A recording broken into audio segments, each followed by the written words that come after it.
할렐루야. 오늘은 교회력에 의하면 성령 강림 주일이 됩니다. 초대교회 성도들이 하늘로부터 임하는 성령의 임재를 뜨겁게 체험하게 됩니다. 성령의 임재는 교회의 태동을 가져오게 되고 교회는 성령의 영이 되는 것입니다. 우리는 믿음 생활을 꾸준하게 해야 합니다. 지속적으로 하나님의 말씀을 들으며 꾸준하게 믿음의 길을 걸어가야 합니다.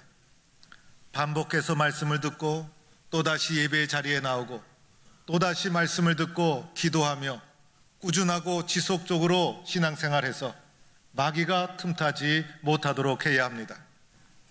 오늘날 얼마나 많은 유혹과 시련 앞에 우리가 놓여 있는지 모릅니다. 조금만 방심해도 쓰러지게 됩니다.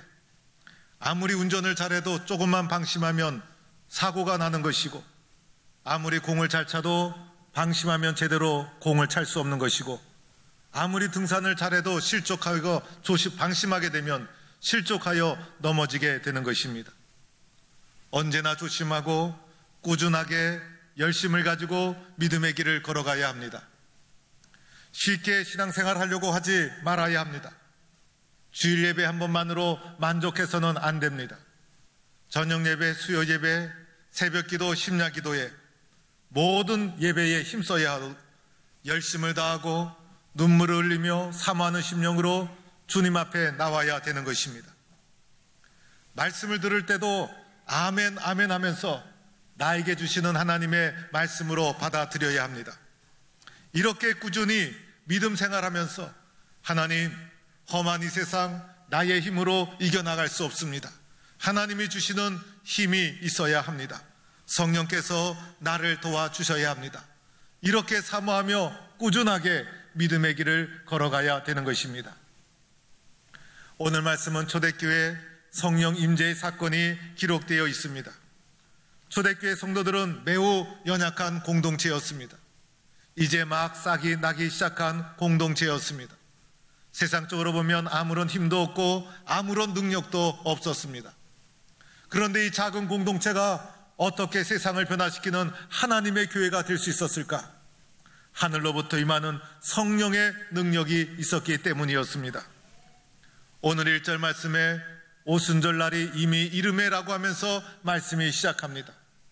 오늘이 오순절은 유월절과 함께 유대교회 3대 절기 중에 하나입니다. 6월절로부터 50일째 되는 날, 예수님이 부활하신 날부터 50일째 되는 날이 바로 유대교의 중요한 절기 중에 하나였던 오순절이었습니다. 이 오순절날 성령의 임재를 경험합니다. 이미라는 단어는 50일이 어느새 빨리 다가왔다는 것입니다. 50일 동안 시간이 가는 줄도 모르게 어느새 지나다 보니 50일이 이미 그들 가운데 이르게 되었습니다.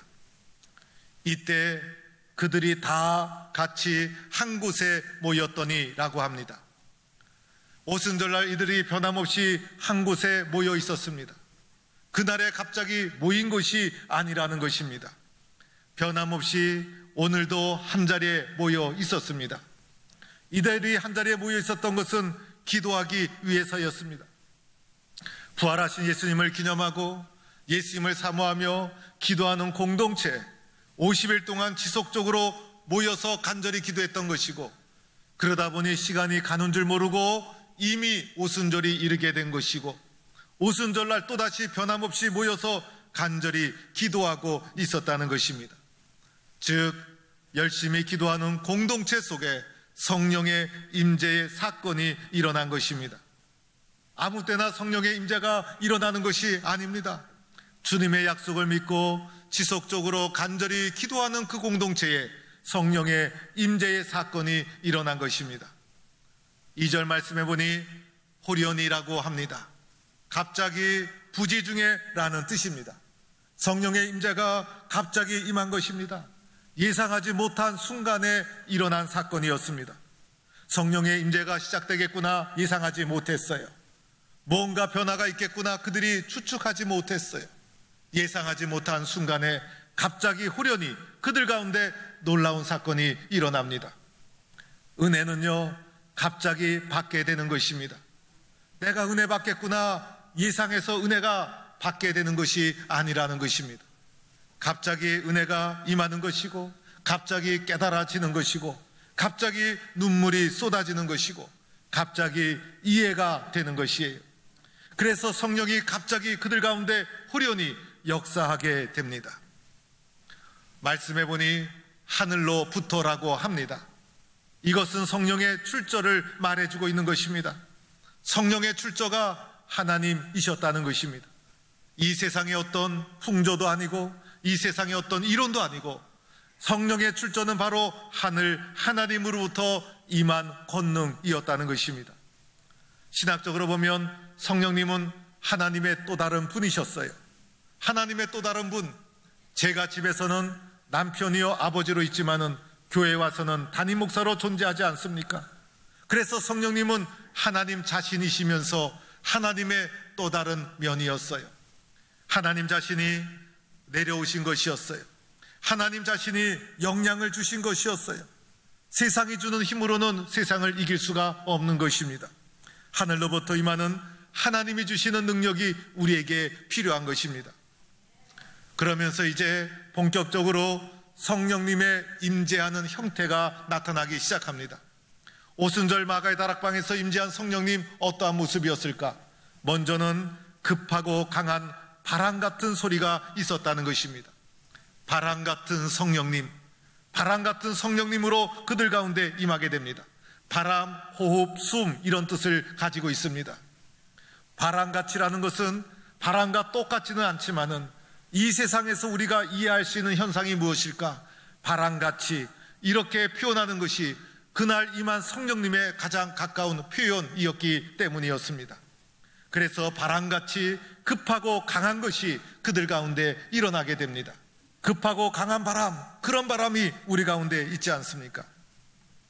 제가 어렸을 적에 태풍이 불어왔던 날을 기억합니다. 부모님이 나가지 말라, 그런데 호기심이 많았던 제가 밖에 나갔어요. 얼마나 바람이 센가 추측하고 재보고 싶었어요. 그래서 바람이 막 불어오는데 온몸으로 바람을 받아 보았어요. 한 걸음도 앞으로 나갈 수 없을 정도로 얼마나 강한 바람이 불어왔는지 몰라요. 어린 마음의 호기심에 조금만 바람이 세게 날아오면 제가 날아갈 수 있을 것 같더라고요. 그래서 날아보려고 바람을 타면서 껑충껑충 뛰어봤던 기억이 납니다.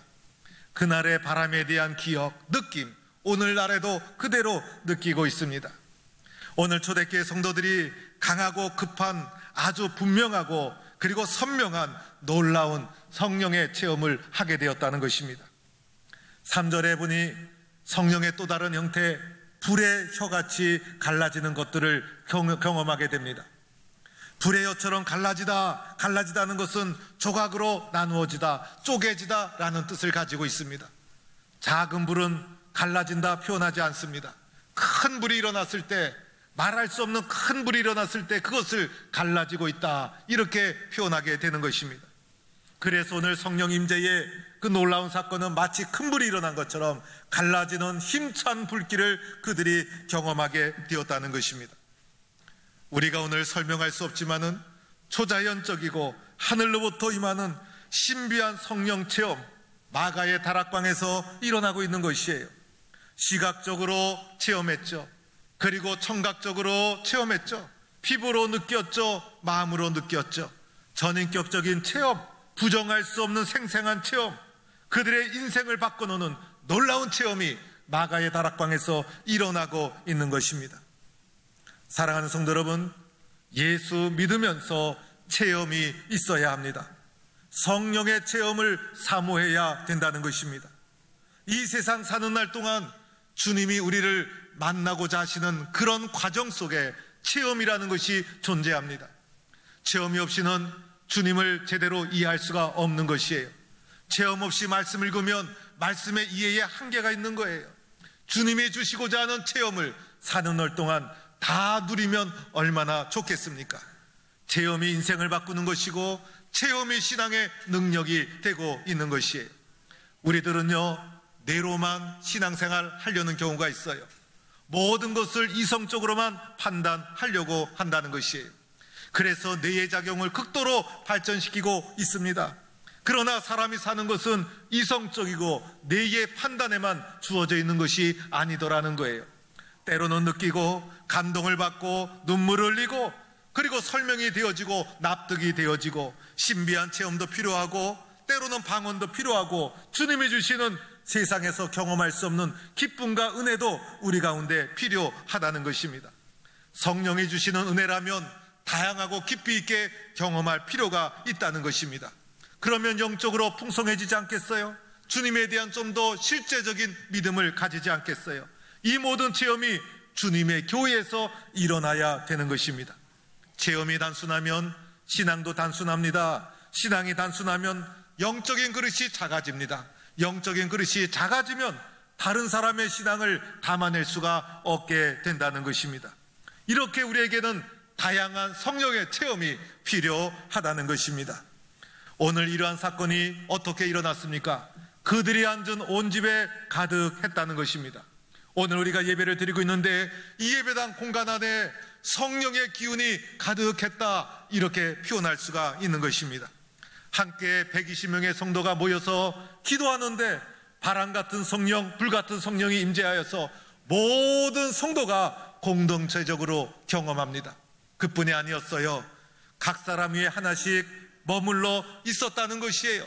개별적인 체험이었다는 거예요. 그래서 120명의 성도 중에 그 어떤 사람도 소외됨이 없이, 그 어떤 사람도 이상한 말을 하지 않고 모두가 동일하게 수용하고 긍정할 수 있는 성령의 체험을 공동체적이고 개인적으로 경험하게 되었다는 것입니다.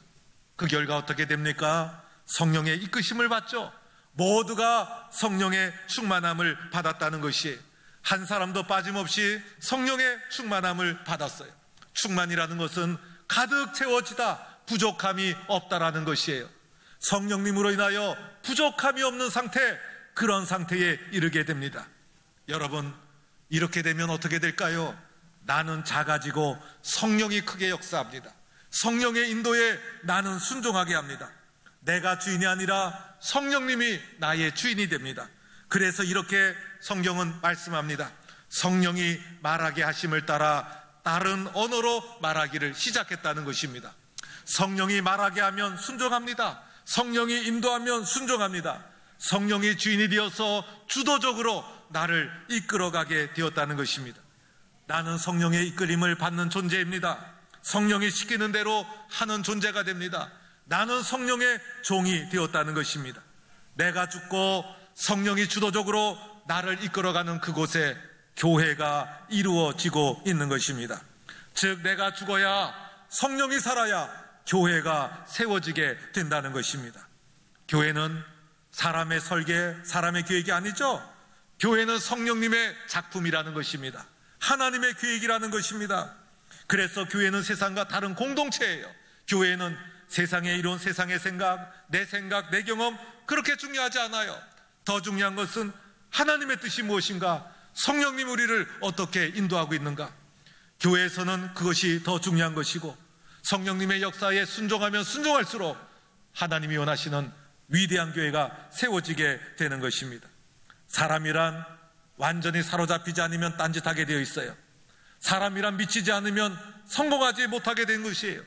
오늘날 우리는 한 우물만 파야 되는 거예요.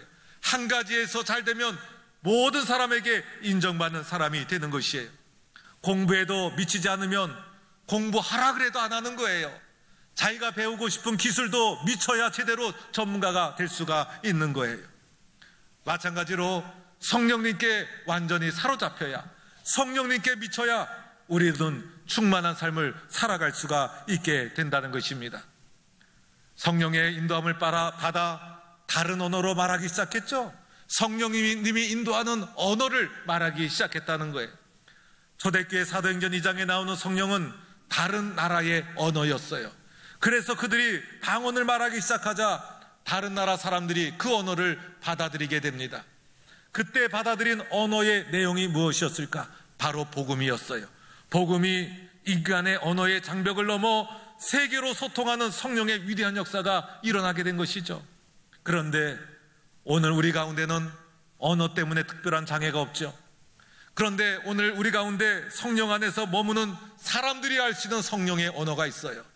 우리가 하나님이 주시는 언어가 있죠.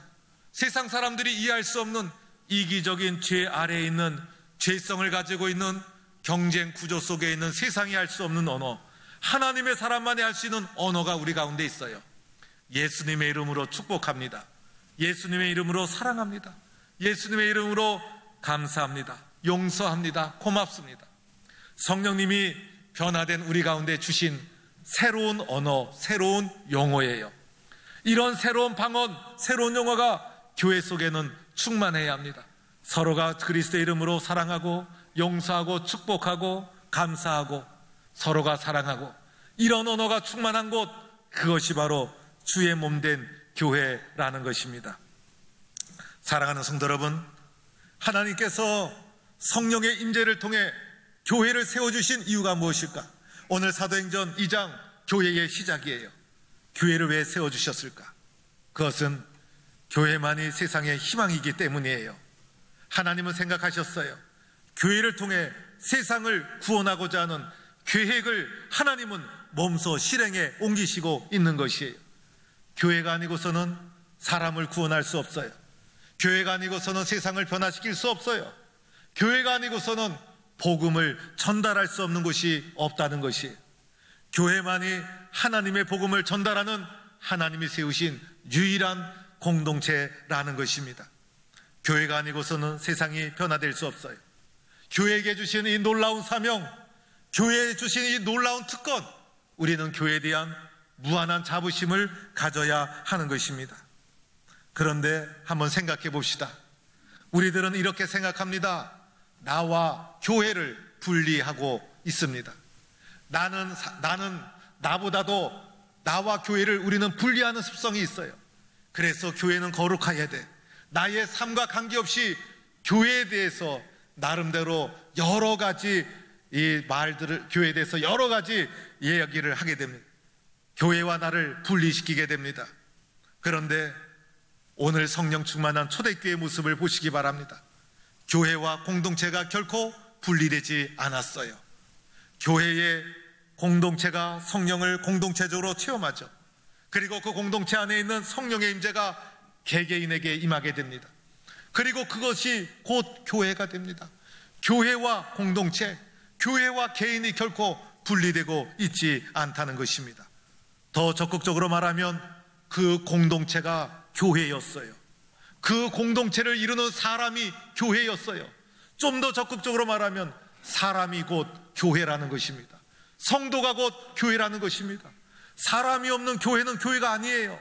그래서 사람이 모인 이 공동체, 성령의 임재를 공동체적으로 그리고 개별적으로 함께 경험한 그 공동체, 그 사람들의 모임이 바로 교회라는 것입니다.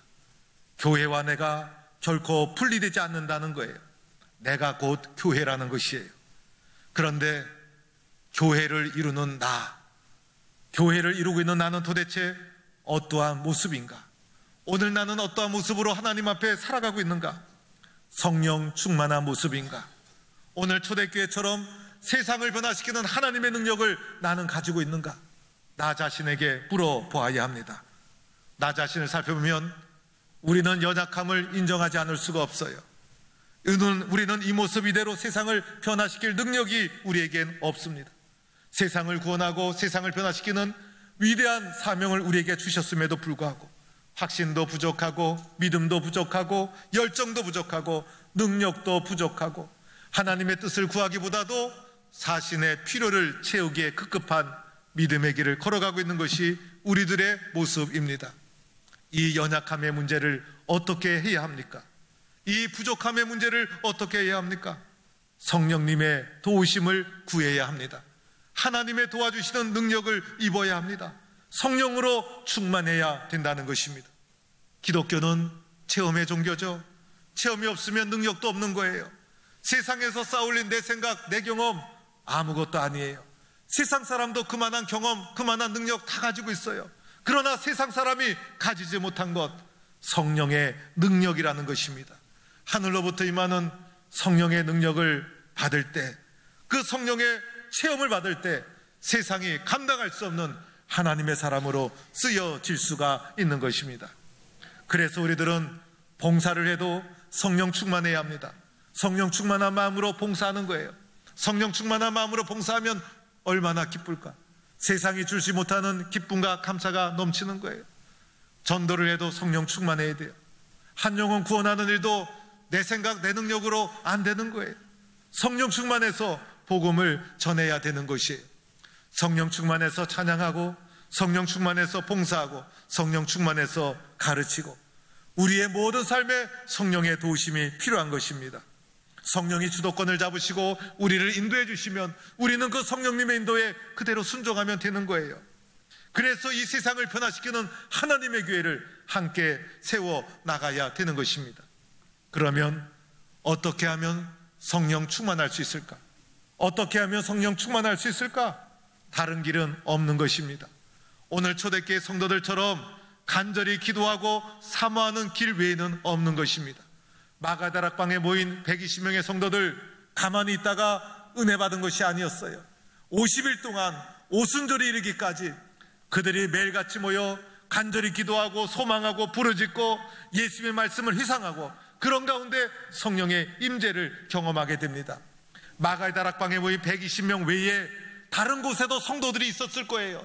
다른 곳에도 예수님 믿는 사람들이 있었을 거예요. 그러나 120명 함께 모여 기도하는 그 공동체에 성령이 임재하게 되었다는 것입니다. 오늘 우리도 하나님 앞에 사모하는 심정으로 부르짖어야 합니다. 하나님 도와주세요. 하나님 나를 도와주세요. 나는 성령님의 도와주심이 필요합니다. 하나님, 성령님의 도와주심 없이는 나는 아무것도 할 수 없습니다. 나는 연약한 존재입니다. 하나님이 주시는 능력이 필요합니다. 하늘로부터 임하는 주시는 능력이 필요합니다. 나도 성령 충만해서 쓰임받고 싶습니다. 무기력한 인생이 아니라 세상을 변화시키는 하나님의 사람으로 살고 싶습니다. 간절히 사모하고 구해야 합니다. 성령 충만한 성도가 되어서 세상을 변화시키는 하나님의 사람, 성령 공동체를 이루어가는 성도가 되기를 주의 이름으로 축원합니다.